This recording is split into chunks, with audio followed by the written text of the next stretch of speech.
Hello everyone, this is Ram Bishnoi and you are watching Geography गुरु।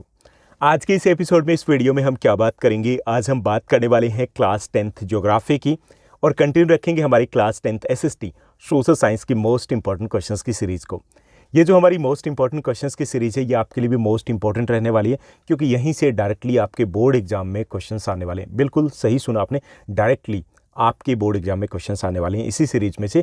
क्योंकि यहाँ पे जो क्वेश्चंस मैं आपके साथ शेयर करता हूँ तो ऐसा नहीं कि कहीं से उठा करके दे दिया और बोल दिया कि भाई मोस्ट इंपॉर्टेंट है। प्रॉपर तरीके से जो बोर्ड एग्जाम का, जो आपकी सीबीएसई बोर्ड का ब्लूप्रिंट होता है, जो पैटर्न होता है और जो लास्ट 10 ईयर्स के ट्रेंड होते हैं और जो मोस्ट इंपॉर्टेंट टॉपिक होते हैं, जो वैल्यू बेस्ड क्वेश्चंस बनते हैं, उन सब के ऊपर प्रॉपर तरीके से रिसर्च की जाती है। ओके, और उस रिसर्च के बाद मैं क्वेश्चंस आपके साथ शेयर करता हूँ। एक चैप्टर के मोस्ट इंपॉर्टेंट क्वेश्चंस को शेयर करने के लिए मुझे 6-7 डेज तक टाइम लगता है। उसके बाद शेयर किया जाता है, यानी कि बस भाई उठा करके कोई भी दे दो, कोई फ़र्क नहीं पड़ेगा, ऐसा नहीं है। आप सीरियसली इस सीरीज़ को सीरियस ले सकते हो, इसके साथ आप जा सकते हो। क्रॉस चेक किया जा सकता है कि कितनी की इंपॉर्टेंट है। जो ओल्ड वीडियोज़ है इसी सीरीज़ के, तो वहाँ पे आप कमेंट सेक्शन में जाइए, काफ़ी सारे स्टूडेंट्स के कमेंट्स मिलेंगे जो कि फीडबैक दे रहे हैं एग्जाम के बाद। इसके साथ साथ लास्ट 2 ईयर्स के जो बोर्ड के क्वेश्चन पेपर है उनके साथ भी आप क्रॉस चेक कर सकते हो। बिलीव मी, कंप्लीटली ये जो सीरीज़ है, फुल प्रूफ सीरीज़ है, आपके लिए काफ़ी ज़्यादा हेल्पफुल रहने वाली है। तो आज हम क्या बात करेंगे, आज का हमारा चैप्टर रहेगा क्लास 10th ज्योग्राफी का 5th चैप्टर है, मिनरल्स एंड एनर्जी रिसोर्सेज। इस चैप्टर के मोस्ट इंपॉर्टेंट क्वेश्चंस हम डिस्कस करेंगे। 1 मार्कर क्वेश्चन ऑलरेडी मैं आपके साथ शेयर कर चुका हूँ। एक बार फिर से हम बात करेंगे 1 मार्कर क्वेश्चन की भी। After that we are going to discuss the 2-3 marker and in the end we are going to discuss the most important 5 marker question. Let's begin. चलिए शुरुआत करते हैं हम आज के इस चैप्टर की, आज की इस वीडियो की, इस एपिसोड की। और सबसे पहले हम बात करने वाले हैं 1 मार्कर क्वेश्चन की। इसमें देखिए हमारा फर्स्ट जो क्वेश्चन रहेगा मोस्ट इंपॉर्टेंट में, where does the minerals occur in sedimentary rocks. देखिए रॉक्स के बारे में आप 6-7th क्लास में पहले डिस्कस कर चुके हो। सेडिमेंट्री रॉक्स होती है, इग्नियस रॉक्स होती है, मेटामॉर्फिक रॉक्स होती है। अब इन्होंने क्या पूछा, इन्होंने हमसे पूछा कि भाई जो सेडिमेंट्री रॉक्स होती है ना, उसमें मिनरल्स कहाँ मिलते हैं। तो वो मिलते हैं बेड्स या लेयर्स में। ओके, इन sedimentary rocks generally minerals occurs इन बेड्स और लेयर्स। अब देखिए बेड्स एंड लेयर्स को हिंदी में क्या कहेंगे, जैसे परतों में पाए जाते हैं। अगर ये सेडिमेंट्री रॉक्स है तो यहाँ पे एक लेयर जो मिलेगी ना, उस प्रॉपर पूरी लेयर में ही हमें मिनरल्स मिलेंगे। सेडिमेंट्री रॉक्स में कौन से मिनरल मिलते हैं, जैसे फॉसिल फ्यूल्स होते हैं, वो most of the fossil fuels है वो सेडिमेंट्री रॉक्स में मिलते हैं। यानी कि कोल हो गया, हमारा पेट्रोलियम हो गया, नेचुरल गैस हो गई, तो ये सेडिमेंट्री रॉक्स में मिलते हैं और ये हमारे साथ बेड्स या लेयर्स में ही मिलते हैं। उसके बाद सेकेंड हमारा क्वेश्चन है, which is the finest quality of iron ore. हमसे पूछा जा रहा है कि भाई आयरन ओर की फाइनेस्ट क्वालिटी कौन सी होती है। फाइनेस्ट मतलब best quality of iron ore कौन सा होता है। तो सबसे अच्छी क्वालिटी का जो आयरन ओर होता है वो होता है मैग्नेटाइट। कौन सा होता है, मैग्नेटाइट। उसके बाद हेमेटाइट आता है। तो मैग्नेटाइट है, that is the best quality of iron ore. और ये क्वालिटी किसके ऊपर डिपेंड करती है। देखिए ओर का मतलब क्या होता है, ओर का मतलब ये होता है कि जब भी हम किसी मिनरल को निकालते हैं तो उसमें इम्प्योरिटीज़ होती है, यानी कि उसके पास मिट्टी वगैरह उसके साथ कुछ मिक्सअप होता है। ओके, तो उसे हम आयरन ओर बोलेंगे। तो उसमें ऐसा नहीं कि हम जाएंगे माइन में और सीधा सीधा आयरन निकाल दिया, ऐसा नहीं होता। ओके, प्योर फॉर्म में नहीं मिलता। तो ये जो अलग अलग टाइप का आयरन ओर मिलता है, तो उसमें से बेस्ट क्वालिटी का आयरन ओर होता है वो मैग्नेटाइट होता है। कैसे डिसाइड होता है, देखिए जितनी ज़्यादा आयरन की उसमें क्वांटिटी होगी, मात्रा होगी, उतना ही अच्छा क्वालिटी का वो आयरन ओर होगा। तो मैग्नेटाइट जो आयरन ओर है इसमें 70 to 80%, मोर देन 70% आयरन का कंटेंट मिलता है जब इस आयरन ओर को निकाला जाता है। क्लियर। तो magnetite is the best quality of iron ore. उसके बाद नेक्स्ट जो हमारा क्वेश्चन रहेगा, थर्ड क्वेश्चन को देखिए। थर्ड क्वेश्चन दिया गया, where does manganese used. Manganese का यूज़ कहाँ किया जाता है। ओके, ये हमें बताना है। So it is used in manufacturing of bleaching powder, insecticides, paints, इनमें यूज़ किया जाता है। इसके साथ साथ मैग्नीज का एक और यूज़ होता है, it is used for making steel. Steel बनाया जाता है ना, तो उसको बनाने में भी मैग्नीज का यूज़ किया जाता है। जैसे मान लीजिए स्टील क्या होता है, स्टील देखिए लोहा है, उसी से स्टील तैयार हुआ है ना, आयरन से ही। लेकिन स्टील है उसमें जंग नहीं लगता है, ये तो आपको भी पता है। आपके जो काफ़ी सारे किचन में यूटेंसिल्स है वो स्टील के बने हुए। अब 1 टन समझ रहे हो ना, यानी कि 10 क्विंटल 1000 किलोग्राम हो गया। तो 1 टन जब स्टील को तैयार किया जाता है तो 10 kg मैग्नीज की रिक्वायरमेंट होती है। Okay, so it is used for manufacturing bleaching powder, insecticides, paints and steel too. Fourth question को देखिए। फोर्थ क्वेश्चन है, in which industry limestone is used as a basic raw material. काफ़ी important है ये। Limestone का use कहाँ पर, raw material के तौर पे होता है, कच्चे माल के तौर पे जिसे कुछ और बनाया जाता है। तो that is the basic raw material of cement industry. Cement industry में लाइमस्टोन को यूज़ किया जाता है। तो जहाँ पे लाइमस्टोन मिलता है वहीं पे सीमेंट इंडस्ट्री वो सेटअप होती है। उसके बाद नेक्स्ट जो हमारा क्वेश्चन रहेगा, नेक्स्ट क्वेश्चन को देखिए, फिफ्थ क्वेश्चन है विच mineral is found in monazite Sands. कौन सा मिनरल है वो मोनाजाइट सैंड में मिलता है, दैट इज़ थोरियम। थोरियम है वो मोनाजाइट सैंड में मिलता है। और अभी की अगर हम इंडिया की बात करें तो देखिए झारखंड में और केरल में जो मोनाजाइट सैंड है तो वहाँ से थोरियम है वो हम एक्सट्रैक्ट करते हैं। ओके, उसके बाद नेक्स्ट जो हमारा क्वेश्चन रहेगा, सिक्स्थ क्वेश्चन है which are the non conventional energy resources. देखिए एनर्जी रिसोर्सेज है, इसको हम दो कैटेगरी में क्लासीफाई करते हैं, कन्वेंशनल और नॉन कन्वेंशनल। कन्वेंशनल कौन से होते हैं, हिंदी में कहें तो पारंपरिक, भाई जिनको हमारे दादे परदादे यूज करते आ रहे हैं वो कन्वेंशनल है। Non conventional sources of energies are those sources which we are using from the recent time period. Recent मतलब भाई 30-40 ईयर्स से हम यूज़ करते आ रहे हैं। तो इसमें कौन से आ जाएंगे, इसमें आ जाएंगे wind energy, solar energy, tidal energy, geothermal energy, biogas जिसको आप गोबर गैस बोलते हो। तो ये सब कुछ इसमें आ जाएंगे नॉन कन्वेंशनल में। और जो most of the non conventional source of energy है ये रिन्यूएबल सोर्स ऑफ एनर्जी होती है। मोस्ट, मैंने बोला मोस्ट ऑफ द, एक आध को छोड़ करके, क्लियर। उसके बाद नेक्स्ट है सेवंथ क्वेश्चन है हमारा दिया गया, where does the largest solar plant of India is located. Important है, ये भी आपके बोर्ड एग्जाम में रिपीट हो चुका है। Largest solar plant of India is located at Madhopur near Bhuj in Gujarat. Bhuj नाम से एक मूवी भी आई है, अगर आपने देखी है तो अजय देवगन की थी। तो ये भुज है गुजरात में। इसके अलावा भुज में जब अर्थक्वेक आया था गुजरात में बहुत भयंकर वाला, तो वो भी यहीं पे आया था, सेंटर यहीं पे था। सो भुज के पास माधोपुर है, तो वो हमारा इंडिया का लार्जेस्ट सोलर प्लांट है। ओके, नेक्स्ट जो हमारा क्वेश्चन रहेगा, नेक्स्ट क्वेश्चन जो दिया गया है 8th क्वेश्चन देखिए। 8th क्वेश्चन है हमारा, where does the 2 experimental projects have been setup in India to harness geothermal energy. देखिए इंडिया में जियोथर्मल एनर्जी, जिसको हिंदी में कहते हैं भूतापीय ऊर्जा, के 2 एक्सपेरिमेंटल प्रोजेक्ट सेटअप किए गए। हमें बताना है भाई कहाँ सेटअप किए गए। तो एक पहला है पार्वती वैली नियर मणिकरण इन हिमाचल प्रदेश में सेटअप किया गया। मणिकरण बहुत फेमस एक टूरिस्ट प्लेस है, एक रिलीजियस प्लेस भी है। Okay, so Parvati valley near Manikaran in Himachal Pradesh. And second one is in Puga valley Ladakh में सेटअप किया गया। ओके, उसके बाद नेक्स्ट है हमारा what is red hole mining. ये क्वेश्चन इंपॉर्टेंट रहेगा क्योंकि अभी रेड होल माइनिंग और रेड होल माइनर्स दोनों ही काफ़ी न्यूज़ में रहे हैं। तो देखिए what is red hole mining क्या होती है। देखिए जो मेघालय है, मेघालय में जोआई और चिरापुंजी जो इलाका है, पर्टिकुलरली वहीं पे आप सिंपली मेघालय मेंशन कर सकते हो कि in Meghalaya the coal mining is done by the family members in the form of long narrow tunnel and that is known at rat hole mining. देखिए जो मेघालय में है, केवल मेघालय में नहीं, वैसे नॉर्थ ईस्टर्न के जितने भी स्टेट्स है वहाँ पर जो माइनिंग है, कोल माइनिंग है, it is done by the family member in the form of narrow long tunnel.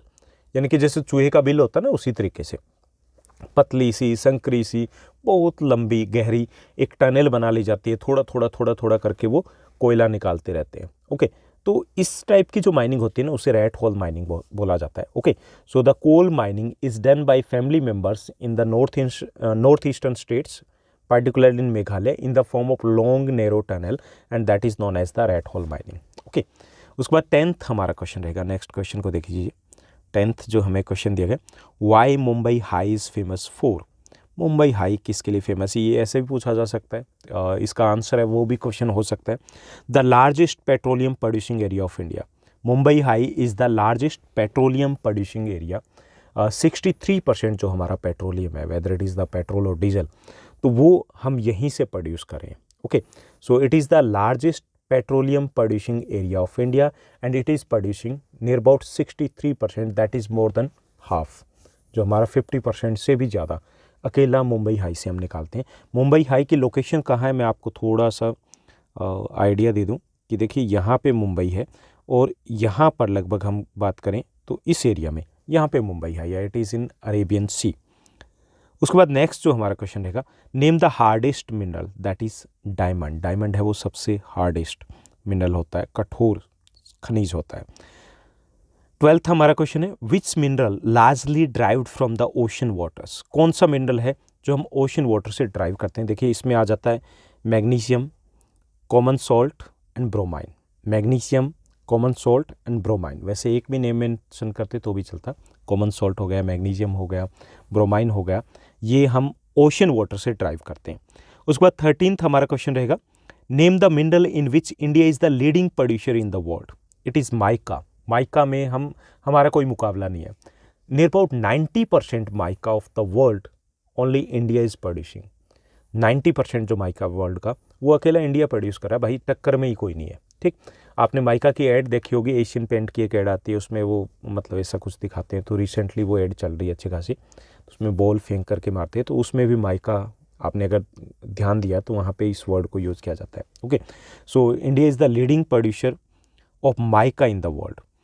उसके बाद 14th क्वेश्चन को देखिए, state the importance and usages of copper. It can be asked into 2 marker 2। ये 2 marker में भी पूछा जा सकता है कि importance and usages of the copper का बताना है।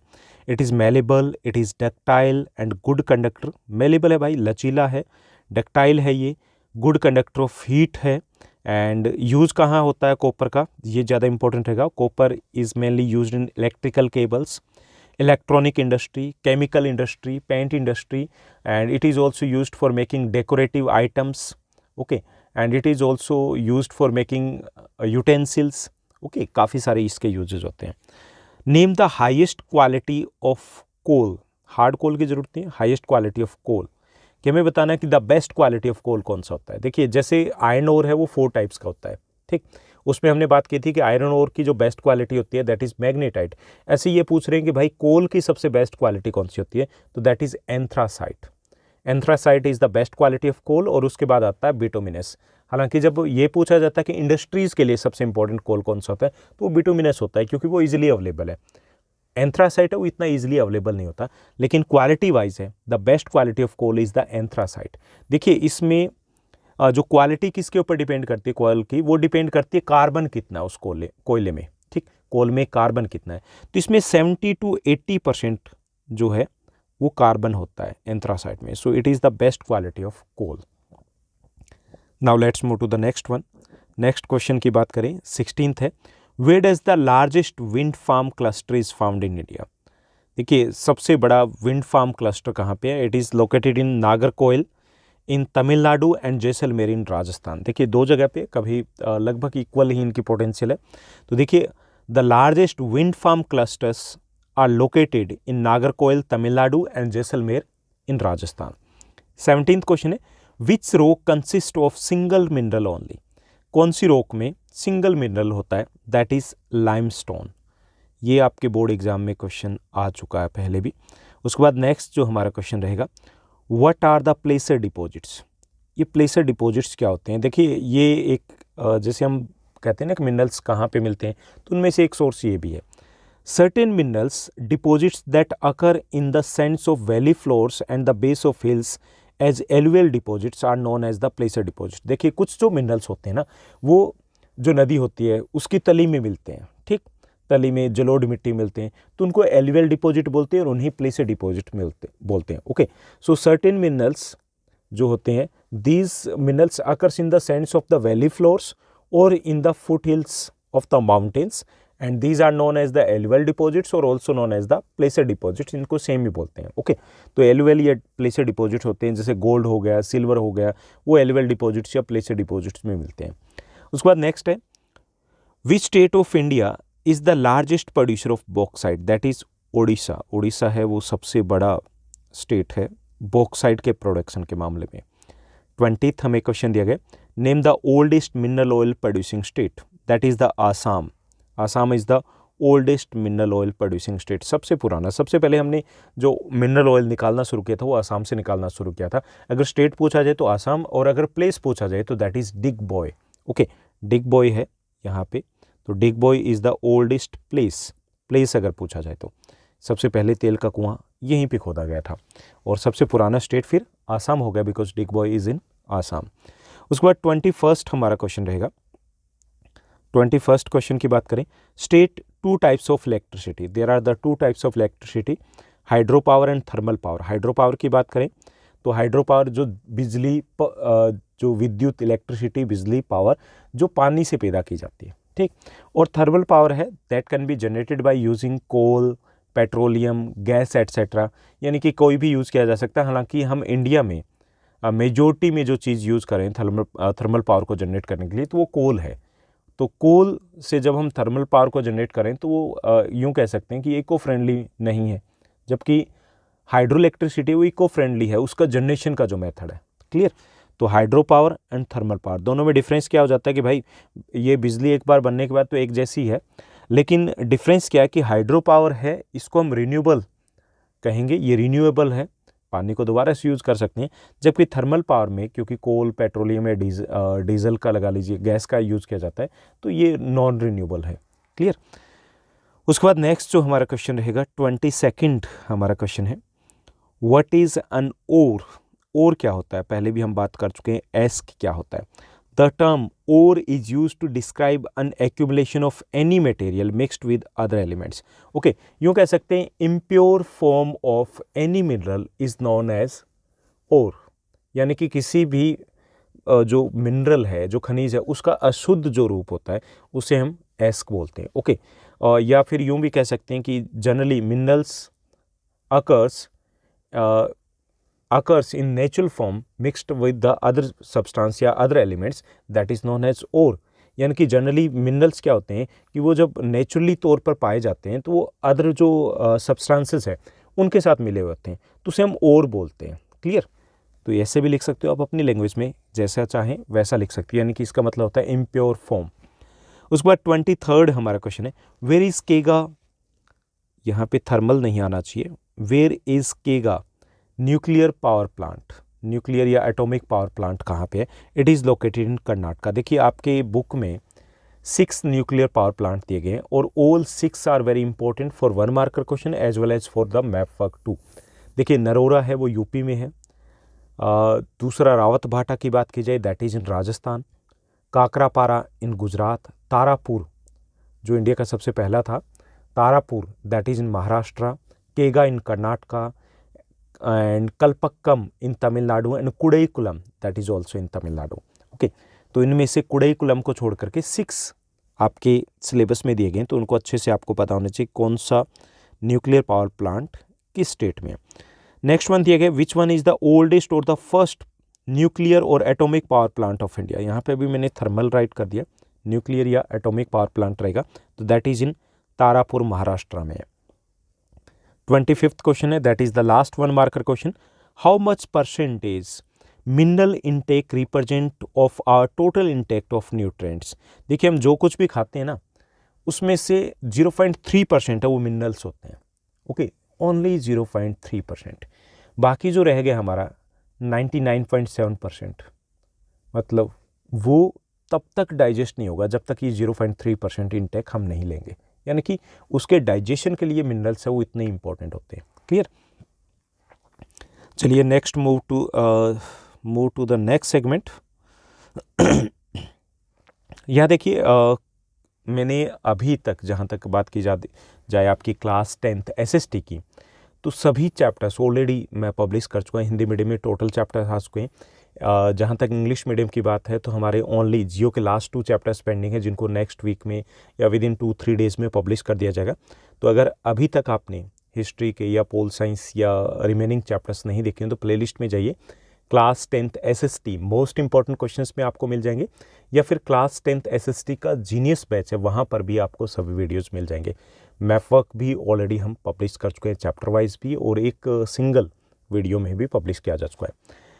Let's move to the next segment, और नेक्स्ट सेगमेंट में हम डिस्कस करेंगे हम 2 and 3 मार्कर क्वेश्चन को। तो यहाँ पे देखिए फर्स्ट जो हमारा मोस्ट इंपॉर्टेंट क्वेश्चन में रहेगा दिया गया, what are the twin benefits of gobar gas plants to the farmers.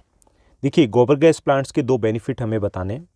गोबर gas plants are beneficial to the farmers because of they provide cheap energy. पहला तो ये कि that is a very cheap source of energy, सस्ता साधन है। Okay, energy मिल रही है, सस्ते मिल रही है, तो एक तो ये एडवांटेज है। दूसरा, they provide improved quality of manure. अब देखिए कि जब गोबर गैस प्लांट से एनर्जी को प्रोड्यूस किया जाता है तो जो भी waste material that can be used as a manure के तौर पे यूज़ किया जाता है, that is helpful in increasing the fertility of the soil, जिससे कि मिट्टी का उपजाऊपन है वो भी बढ़ता है। तो ये सेकंड इसका एडवांटेज हो गया। थर्ड यूँ कह सकते हैं that is very important for environment conservation too. Environment conservation के लिए भी इंपॉर्टेंट है, क्योंकि अगर गोबर गैस प्लांट को यूज़ करें it means that we are not using the cow dung cake, या फिर हम उसकी जगह पे फायरवुड है वो यूज़ नहीं करें किसान। तो ये इन्वायरमेंटल कंजर्वेशन के लिए भी इतना इंपॉर्टेंट है। ओके, तो आप दो लिख सकते हो, they provide cheap energy and second they provide improved quality of manure. उसके बाद नेक्स्ट जो हमारा क्वेश्चन रहेगा, सेकंड क्वेश्चन को देखिए। सेकंड क्वेश्चन दिया गया, classify energy resources into two categories, give to examples of each category. हमें दो एग्जांपल भी देने हैं और हमें इसकी यानी जो हमारी एनर्जी रिसोर्सेज हैं उनको दो कैटेगरी में क्लासीफाई भी करना है। So energy resources can be classified into the two main categories, that is conventional sources and non conventional sources. Conventional sources कौन से होते हैं? परंपरागत, हिंदी में जिसे कहेंगे परंपरागत जो हमारे स्रोत हैं। Conventional sources of energy are those sources which we are using from ancient period, जिसे हम एंशियंट पीरियड से या फिर लॉन्ग पीरियड से जिसको हम यूज़ करते आ रहे हैं। तो उसमें आ जाएगा आपका फायरवुड, कोल, पेट्रोलियम, डंग केक। ओके, ये सब कुछ ऐसे सोर्सेज ऑफ एनर्जी है जिनको बहुत लंबे टाइम से यूज़ करते आ रहे हैं। Non conventional source of energy कौन से होते हैं? दो source of energy which we are using from recent period, जिन्हें हमें हाल ही के समय से यूज़ करते आ रहे हैं, मतलब 30-40 ईयर से यूज़ करते आ रहे हैं। तो इसमें आ जाएगा आपका solar energy, wind energy, tidal energy, geothermal energy, गोबर गैस प्लांट्स या फिर बायोगैस। ओके, ये सब कुछ इसमें आ जाएंगे। उसके बाद नेक्स्ट जो हमारा क्वेश्चन रहेगा, थर्ड क्वेश्चन को देखिए। थर्ड क्वेश्चन दिया गया, how is solar energy becoming popular in rural and remote areas of India? Explain. हमें बताना है कि जो सोलर एनर्जी है वो रूरल और जो रिमोट एरियाज़ है वहाँ पे काफ़ी ज़्यादा पॉपुलर होती जा रही है। कारण क्या है इसके? Solar energy is becoming popular in rural and remote areas of India because of the following reasons. First, it has reduce the dependence of rural household on firewood and dung cakes. पहले ये कि इसका कारण ये कि पहले जो rural area के जो लोग थे वो एनर्जी के लिए किसके ऊपर डिपेंडेंट थे? वो डिपेंडेंट थे फायरवुड के ऊपर, जो लकड़ी वगैरह काट ली उसके ऊपर, या फिर जो डंग केक के ऊपर। अब सोलर एनर्जी से क्या हुआ कि it has reduce the dependence of the rural household on firewood and dung cake के ऊपर डिपेंडेंसी कम करती है। ओके, तो एक कारण ये भी है। सेकेंड है, it has been able to reduce the environmental pollution to a great extent. एक कारण ये भी है कि it is eco friendly means of energy. Eco friendly है ये, क्योंकि इससे कोई पॉल्यूशन नहीं होता, तो इसलिए भी लोगों ने फटाफट कि भाई ठीक है इसको हम अडॉप्ट करते हैं, तो ये पॉपुलर हो गया। So it has been able to reduce the environmental pollution to a great extent. इसके साथ साथ dung cakes used earlier are now utilize for increasing fertility of the soil. इसका ट्विन बेनिफिट जैसा हमने ऊपर भी डिस्कस किया था कि नाउ जो डंग केक्स है these can be use to increase the soil fertility के लिए यूज़ किया जा सकता है। फोर्थ जो इसका एडवांटेज है, being abundant in nature it is available all through the year. इसके साथ साथ क्योंकि ये ईजिली अवेलेबल है तो थ्रू आउट द ईयर भी इसको यूज़ किया जा सकता है, बिकॉज इसमें कुछ और चीज़ें हम ईजिली इंक्लूड कर सकते हैं। It is easily available, it is easy to use, it is renewable source of energy, okay, it is cheap source of energy, less expensive source of energy. तो वो पॉइंट्स भी हम यहाँ पर लिख सकते हैं कि easy to use, easily available, okay, and renewable source of energy है, एंड लेस एक्सपेंसिव या फिर चीप सोर्स ऑफ एनर्जी है। तो ये भी हम यहाँ पे ऐड कर सकते हैं। मोreover, tapping of solar energy is not expensive and that's it is preferred by all and it can be stored and used later. इसको स्टोर भी किया जा सकता है। ओके, तो ये कुछ इजी पॉइंट्स भी आप इसमें लिख सकते हो, easily available, easy to use, okay, renewable source of energy, eco friendly source of energy and less expensive source of energy. It can be stored and can be used later. इसको बाद में use भी किया जा सकता है। तो ये पॉइंट्स भी यहाँ पर मेंशन किए जा सकते हैं। Now let's move to the next one. Next जो हमारा क्वेश्चन रहेगा, फोर्थ क्वेश्चन को देखिए। How is energy an indispensable requirement of our modern life? Explain with 3 examples. हमें बताना है कि भाई ये जो एनर्जी है, इंडिस्पेंसिबल का मतलब होता है एसेंशियल रिक्वायरमेंट होगी, भाई इसके बिना काम ही नहीं चल रहा है।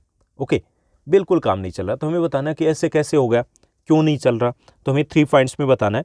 Energy is needed for all activities like to provide heat, light and to drive machinery and to cook.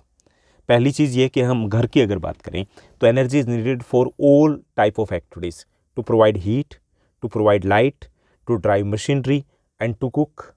खाना बनाना है तो भी हमें एनर्जी चाहिए। Second, every sector of the national economy like agriculture, industry, transport, communication etcetera requires energy to operate. फिर हम घर से बाहर निकलेंगे, सेक्टर की बात करें, देखिए कोई भी sector, whether it is the agriculture sector, industry sector, whether it is transport, whether it is communication, all the sectors requires energy to operate। इनको भी चलने के लिए, अपने काम को जारी रखने के लिए एनर्जी की रिक्वायरमेंट होती है। All the developmental plans requires energy to remain operational। With the time, consumption of energy has been on steady rise, which again make it necessary requirement for our day-to-day life। देखिए कि बाकी जो developmental plans हैं उनके लिए भी operational रहने के लिए एनर्जी की रिक्वायरमेंट है। It means that we can say that energy is the essential part of our life. ये हमारे लाइफ का एक एसेंशियल पार्ट है, इसके बिना सब कुछ ठप हो जाएगा। बस इतना सा हमें बताना है। कई बार इस टाइप के क्वेश्चन भी एग्जाम में पूछ लिए जाते हैं। Now let's move to the next segment, और इस सेगमेंट में हम डिस्कस करेंगे लॉन्ग आंसर टाइप क्वेश्चंस, यानी कि 5 मार्कर क्वेश्चन की यहाँ पे बात करेंगे। यहाँ मैंने 2-3 मार्कर ही लिखा हुआ है। फर्स्ट जो हमारा यहाँ क्वेश्चन रहेगा, consumption of energy in all forms has been rising all over the country. There is an urgent need to develop a sustainable path of energy development and energy saving. Suggest and explain any 3 measures to solve the burning problem। यानी यहाँ पे देखिए question की language तो बहुत लंबी चौड़ी कर दी इन्होंने। यहाँ पे ये लिख दिया कि भाई एनर्जी की डिमांड बढ़ती जा रही है और इसलिए ज़रूरी है कि हम सस्टेनेबल डेवलपमेंट की तरफ देखें और एनर्जी को सेव करने की कोशिश करें। तो हमें क्या बताना है, हमें ये बताना है कि कुछ सजेशन देने हैं कि हम कैसे एनर्जी को कंजर्व कर सकते हैं। ओके, सिंपली भी पूछा जा सकता था कि how we can conserve the energy resources को कैसे कंजर्व किया जा सकता है। ठीक, तो हमें यहाँ पे ये बताना है कि the following are the measures to solve the this burning problem, और following are the suggestions to conserve the energy resources. तो इसमें क्या क्या तरीके हो सकते हैं एनर्जी को कंजर्व करने के। इसमें देखिए फर्स्ट है, we should use public transport instead of personal vehicle as much as possible. पहला ये कि हमें क्या करना चाहिए, we should use public transport instead of personal vehicle as much as possible, कि हमें पब्लिक ट्रांसपोर्ट को यूज़ करना चाहिए। जैसे आप देखते हो कि अगर आप अपना पर्सनल व्हीकल लेकर के जाते हो, इसकी बजाय अगर आप मेट्रो को यूज़ करते हो, आप ट्रेन को यूज़ करते हो, आप अगर बसेस को यूज़ करते हो, तो आप काफ़ी सारा एनर्जी उसको कंजर्व कर सकते हो। Clear? So we should use public transport instead of personal vehicle as much as possible. We should switch off electricity when not in use. इसके साथ साथ जब इलेक्ट्रिसिटी अगर यूज़ में नहीं है तो हमें उसे स्विच ऑफ करना चाहिए। We should switch to power saving devices हमें यूज़ करने चाहिए। पावर सेविंग जैसे आपने देखा होगा कि काफ़ी सारे जो इलेक्ट्रिक डिवाइसेस आते हैं उसके ऊपर 3 स्टार 5 स्टार ऐसे कुछ होता है। जितने ज़्यादा स्टार होंगे इट मीन्स दैट वो एनर्जी को उतना ही ज़्यादा सेव करें। So we should switch to power saving devices. We should keep our power equipment well maintained. हमारे जो पावर इक्विपमेंट है वो वेल मेंटेन्ड होने चाहिए, उनका टाइम टू टाइम सर्विस करवाई जानी चाहिए। जैसे आप देखते होंगे जो एसी होती है तो उसकी सर्विस करवाते हैं, जैसे ही गर्मी आएगी उससे पहले हमने सर्विस करवा ली। ऐसे ही चाहे वो आपके सीलिंग फैन हो, चाहे वो आपके कूलर हो, चाहे वो आपका फ्रीज हो, ऐसा नहीं कि चल रहा है ख़राब होगा तभी ठीक करवाइए, उसकी सर्विस करवाना भी ज़रूरी होता है। Clear? Above all, use of non-conventional source of energy would be of great help in overcoming the problem। इसके साथ साथ we should use non-conventional sources of energy instead using conventional source of energy। देखिए अगर हमें उसका option मिल रहा है तो हमें non conventional source of energy को यूज़ करना चाहिए, क्योंकि जो non conventional source of energy है वो रिन्यूएबल सोर्स ऑफ एनर्जी है, जबकि जो कन्वेंशनल सोर्स ऑफ एनर्जी है वो नॉन रिन्यूएबल है। तो ये भी एक तरीका हो सकता है। क्लियर? तो इस तरीके से इसके अलावा जैसे कार पुलिंग भी हम मेंशन कर सकते हैं कि we should increase the people to use car pooling. आपने देखा होगा स्कूल में जो टीचर्स आते हैं वो इंडिविजुअल गाड़ी के बजाय एक ही गाड़ी में आ जाए, एक दिन ये लेके आए दूसरे दिन दूसरा लेकर के आए, ये भी किया जा सकता है। Okay, we should switch to the electric vehicles, e vehicles की तरफ हम जा सकते हैं। तो ऐसे कुछ और भी आपके माइंड में जो भी आ रहा है आइडिया तो यहाँ पे आप राइट कर सकते हो, मेंशन कर सकते हो। Now let's move to the next one. Next जो हमारा क्वेश्चन रहेगा, सेकंड क्वेश्चन है मोस्ट इंपॉर्टेंट में, explain the importance of conservation of minerals and highlight any 3 measures to conserve them. हमें बताना है, पहले तो ये बताना है कि भाई मिनरल्स को कंजर्व क्यों करना चाहिए, और उसके बाद बताना है कि कैसे कर सकते हैं। क्लियर, दोनों चीज़ें। Minerals are non renewable in nature. पहला ये कि मिनरल्स है वो नॉन रिन्यूएबल है नेचर में, and if these are non renewable it means that we need to save them, क्योंकि नॉन रिन्यूएबल है भाई, ख़त्म हो जाएंगी ये। ओके, एक बार यूज़ किया उसके बाद ख़त्म, उसके बाद अगली बगली बूफ दोबारा बन जा तू, उससे कुछ नहीं होगा। जो कोयला ख़त्म तो वो ख़त्म। Clear. So minerals are non renewable in nature, so we need to conserve them, इसलिए हमें उन्हें कंजर्व करना चाहिए। The rate of formation of minerals is very slow in comparison to the rate of consumption. The geological process of mineral formation takes place over millions of years. Their formation rate is very slow, so we need to conserve them. भाई it will going to take the thousands or lakhs of years to form again. दोबारा बन जाएंगे लेकिन लाखों साल लगेंगे। Okay, सो हमें conserve करना चाहिए। They are valuable and short-lived possessions of a country. Some of the minerals are very valuable, expensive हैं। ओके, तो वो प्रीसियस हैं, तो वो जो कीमती हैं, तो भाई कीमती चीज़ों को तो हमें बचा के रखना चाहिए। We need to conserve them for sustainable development, हमें सस्टेनेबल डेवलपमेंट के लिए भी इनको कंजर्व करना चाहिए। We need to conserve them for equal development of the country और द वर्ल्ड, देश का एक समान विकास हो उसके लिए भी कंजर्व करना है। We need to conserve them for the future generation के लिए भी हमें इनको कंजर्व करना चाहिए। ओके, तो ऐसा कुछ यहाँ पे मेंशन किया जा सकता है। उसके बाद साथ ही साथ हमें यहाँ पे ये भी मेंशन करना है कि भाई कंजर्व करना चाहिए। मान लिया, कैसे कंजर्व करें, तो कंजर्व करने के लिए कुछ मेथड हमें सजेस्ट करने हैं। कौन कौन से मेथड हो सकते हैं? First, minerals have to be used in a planned and sustainable manner. First है, we need to have proper planning to use these resources. Minerals को यूज़ करने के लिए प्रॉपर प्लानिंग की रिक्वायरमेंट होगी, जैसा कि हमने फर्स्ट चैप्टर में डिस्कस किया था कि प्लानिंग क्या होता है। प्लानिंग होता है यूजिंग रिसोर्सेज वाइजली हमें यूज़ करना है। एक प्रॉपर प्लानिंग होनी चाहिए कि क्या करना है, कैसे करना है, क्यों करना है। क्लियर, प्लानिंग यही तो होती है ना कि क्या करना है, कब करना है और कैसे करना है। So minerals have to be used in a planned और सस्टेनेबल मैनर में हमें यूज़ करना चाहिए। Improved technology should be evolve to make use of low grades ores at low cost. इसके अलावा we need to improve the technology to use minerals को use करने के लिए हमें अच्छी टेक्नोलॉजी का यूज़ करना चाहिए, ताकि लो ग्रेड्स जो मिनरल्स हैं उनको भी हम ठीक से यूज़ कर पाएँ। Recycling of metals using scrap metals and other substitute would help in the conservation of minerals. Recycling and reusing दोनों ही मेथड है that can be used to conserve the minerals, recycling भी और रीयूजिंग भी। Okay, using better mining methods will also help to reduce wastage. इसके अलावा better mining जो method है वो यूज़ किए जा सकते हैं, इससे वेस्टेज है वो कम हो पाएगा। ओके, तो ये सब कुछ। इसके अलावा ये भी है कि substitutes can be used if available है। अगर सब्सटीट्यूट्स अवेलेबल है तो वो यूज़ किए जा सकते हैं नॉन रिन्यूएबल की जगह। ओके, जैसे कि हम काफ़ी जगह पे प्लास्टिक को यूज़ कर सकते हैं, दैट इज़ द रिसाइकलिंग उसकी हो सकती है, रीयूजेबल वो होता है। क्लियर, तो ये किया जा सकता है। Now let's move to the next question. अगला जो हमारा क्वेश्चन रहेगा, देखिए थर्ड क्वेश्चन दिया गया, how is the mining activity injurious to health of the miners and environment? Explain why mining is known as killer industry. Sorry, यहाँ देखिए, how is the mining जो एक्टिविटी है वो माइनर्स के लिए काफ़ी हार्मफुल होती है, उनके हेल्थ के लिए, और इन्वायरमेंट के लिए भी हार्मफुल होती है। तो हमें दोनों बताना है कि कैसे माइनर्स के लिए हार्मफुल है और कैसे ये वो इन्वायरमेंट के लिए हार्मफुल है। सेकंड जो क्वेश्चन है सिंपल सी लैंग्वेज में दिया गया, why mining is known as the killer industry. Mining को किलर इंडस्ट्री कहा जाता है, घातक उद्योग क्यों कहा जाता है? तो एक और भी इसका क्वेश्चन बन सकता है, what are the hazards of mining, mining के खतरे क्या हैं, तो वो भी सेम ही लैंग्वेज रहेगी।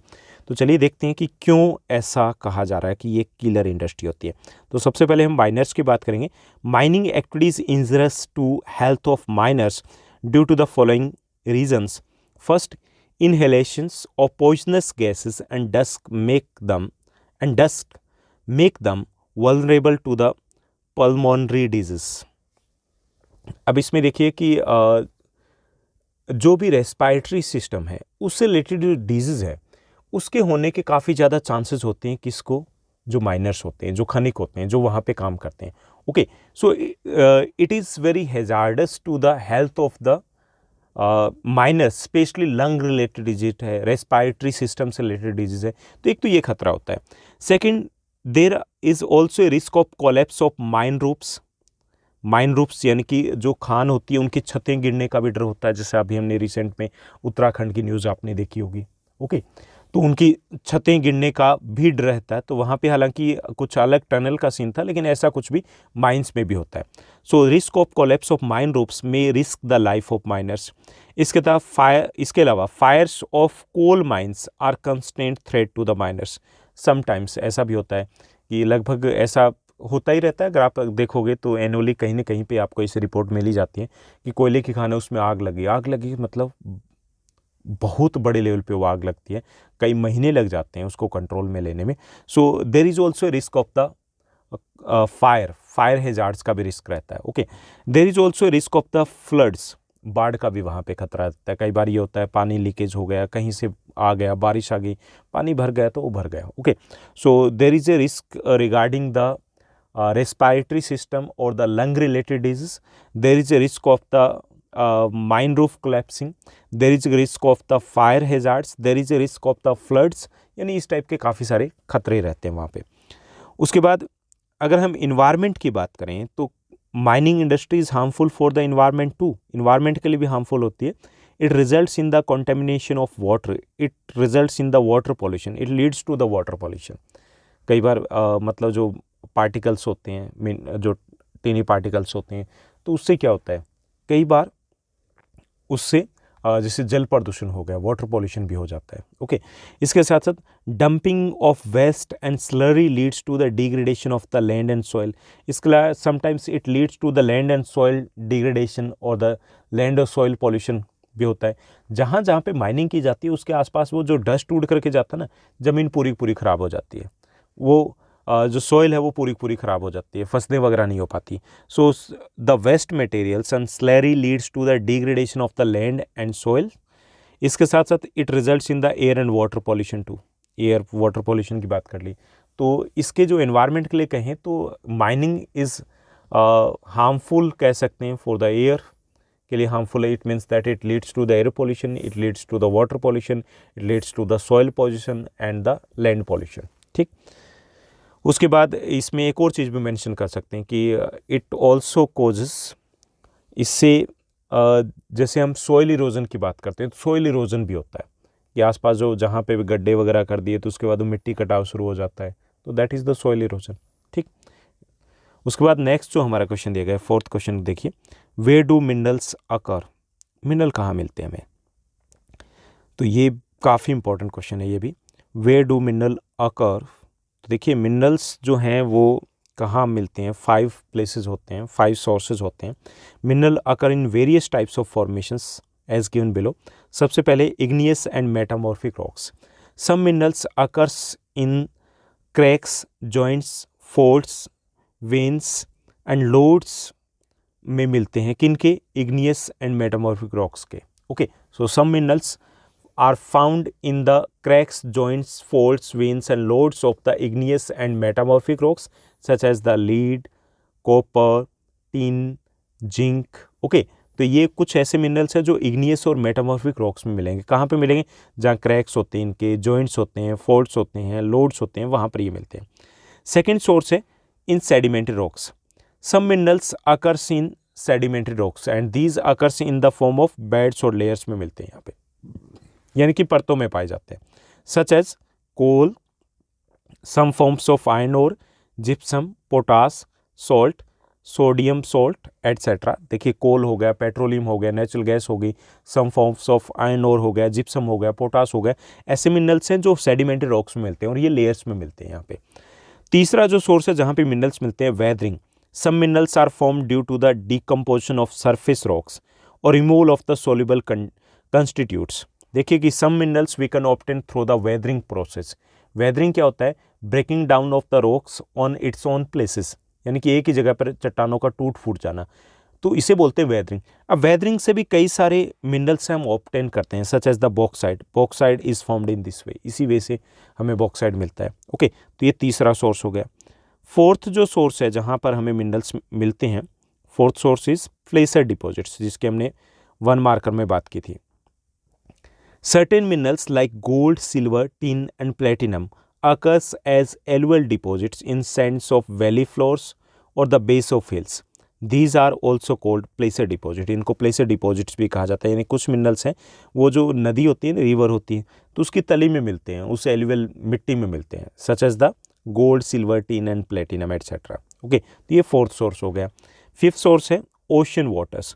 सम minerals like common salt, magnesium, bromine are largely derived from the ocean water and the ocean beds too are rich in the manganese nodules में भी काफ़ी ज़्यादा रिच होते हैं। तो कुछ मिनरल्स हमें ओशन से मिलते हैं। तो they are the 5 sources. First one हो गया हमारा igneous and metamorphic rocks, second है सेडिमेंट्री रॉक्स, थर्ड की बात करें तो उसमें वेदरिंग आ जाएगा, फोर्थ है प्लेसर डिपॉजिट्स एंड फिफ्थ हो गया हमारा ocean waters. Now let's move to the next one. Next हमारा fifth question long answer type में। फिफ्थ क्वेश्चन को देखिए, describe the steps that should be taken for conservation of energy resources. हमें बताना है कि एनर्जी रिसोर्सेज को conserve करने के लिए क्या क्या स्टेप्स उठाए जा सकते हैं। ओके, इंपॉर्टेंट है क्योंकि ये वैल्यू बेस्ड में आता है। क्लियर? तो देखिए इसमें रहेगा following steps should be taken for conservation of energy resources. ये आपके 3 मार्कर के लिए भी काफ़ी इंपॉर्टेंट रहेगा। Use more and more of public transport system and less of individual vehicles. ऊपर भी हमने बात कर ली है। ओके, हमें ज़्यादा से ज़्यादा पब्लिक ट्रांसपोर्ट का यूज़ करना चाहिए इंडिविजुअल व्हीकल्स की बजाय। We can go with the car pooling के साथ भी जाया जा सकता है। Switch off electricity whenever not required, जब रिक्वायर्ड नहीं है तो उस इलेक्ट्रिसिटी को स्विच ऑफ किया जा सकता है। We should use power sharing devices को हमें यूज़ करना चाहिए। Check the power equipment regularly, updated होना चाहिए। By greater use of the non-conventional source of energy, we can conserve the conventional source of energy को conserve कर सकते हैं। We can switch to e-vehicle की तरफ हम जा सकते हैं। ओके, ये कुछ वे हो सकते हैं जिससे कि हम एनर्जी को कंजर्व कर सकते हैं। Now let's move to the next one. Next जो हमारा क्वेश्चन रहेगा, this one is also very very important question, क्योंकि ये आपका एनालिटिकल थिंकिंग स्किल का क्वेश्चन आ जाता है, जिसमें कंपैरिजन हमें करना है। Distinguish between conventional and non conventional source of energy में हमें डिफ्रेंशिएट करना है। ओके, बहुत इंपॉर्टेंट है ये क्वेश्चन। तो देखिए आपके जो बोर्ड एग्जाम रहेगा तो उसमें एक लॉन्ग आंसर टाइप क्वेश्चन और एक 3 मार्कर, एक 2 मार्कर क्वेश्चन, या फिर ऐसा भी हो सकता है 2 5 मार्कर क्वेश्चन भी हो सकते हैं, वो रहेंगे जिसमें आपको कंपैरिजन करना है, डिफ्रेंशिएट करना है। क्लियर? तो इसलिए इस टाइप के जितने भी क्वेश्चन बन रहे हैं आपके एसएस में से, उन सबको अच्छे से प्रिपेयर करना है हमें। तो इसमें देखिए distinguish between conventional and non conventional sources of energy. तो इसमें देखिए conventional sources of energy are non renewable source of energy. Conventional source of energy कौन से होते हैं भाई? वो होते हैं जो हम बहुत पुराने टाइम से, दादे परदादे के टाइम से यूज़ करते आ रहे हैं, जैसे कोल हो गया, पेट्रोलियम हो गया, फायरवुड हो गया, डंकेक हो गया। तो कौन से हैं? वो कन्वेंशनल सोर्स ऑफ एनर्जी है। So conventional sources of energy are non renewable source of energy. Non renewable होते हैं, this can not be renewed, short period में रिन्यू नहीं कर सकते। Okay, on the other hand non conventional sources of energy are renewable source of energy होते हैं, this can be renewed in short period. जैसे solar energy, भाई आज हमने अगर खाना पका लिया तो कल क्या वो डिम हो जाएगी उसकी लाइट? नहीं, उतनी रहेगी। ओके, कितना यूज़ करो उसे। ऐसे ही चाहे वो विंड एनर्जी हो, चाहे वो जियो थर्मल एनर्जी हो, चाहे वो बायोगैस हो, तो ये रिन्यूएबल सोर्स ऑफ एनर्जी होते हैं। सेकेंड है conventional sources are traditional sources of energy, whereas non conventional sources are recently developed sources of energy. Conventional sources हैं ये ओल्ड सोर्सेज ऑफ एनर्जी है, जबकि ये रिसेंटली डेवलप्ड सोर्सेज जो हमने अभी यूज़ करना शुरू किया है।